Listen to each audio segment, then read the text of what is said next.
Nagpasalamat ang aktres at beauty queen na si Michelle D dahil nandoon nga ang mga doktor para tumulong sa kanya. Ayon na rin kay Michelle D, alas 7 ng umaga nang magkaroon nga ng freak accident nang siya ay makagat ng kanyang sariling aso.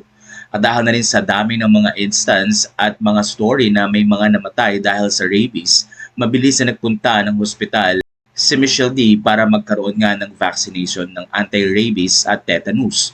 Ayon kay Doc Vicky Bello, dapat kumpleto ang nasabing vaccine. Kung tatlo at kulang ay hindi ito maaari dahil pwedeng ikamatay ito ng taong nakagat o nakalmot. Kaya naman sa pagkakataong ito, patuloy ang pagkakaroon ni Michelle D ng medical attention lalo na sa nangyari sa kanya. Ang isa pang masakit para kay Michelle ay ang napakalalim na tila kagat sa kanyang muka na natanggal nga o natuklap ang kanyang balat. Kaya naman ginawan ito ng paraan ni Doc Vicky Bello na hindi magkaroon ng scar at madaling gumaling. Masaya si Michelle dahil nandoon ang doktor na si Vicky Bello para tulungan siya at ipaliwanag kung ano ang dapat niyang gawin.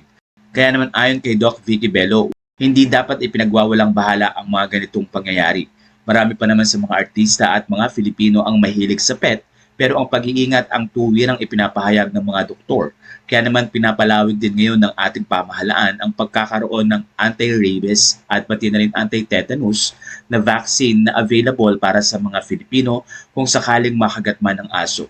Kamakailan ay ilang mga kwento ang ibinalabas sa social media na kung saan may lalaking namatay dahil kulang ang kanyang vaccine pagdating sa anti-rabies na ipinagwalang bahala nga. Hindi agad-agad nakikita ang manifestation ng problema pagdating sa rabies, kaya dapat ay tuluyan ang pagpapagamot at pagbibigay ng vaccine sa taong nakagat.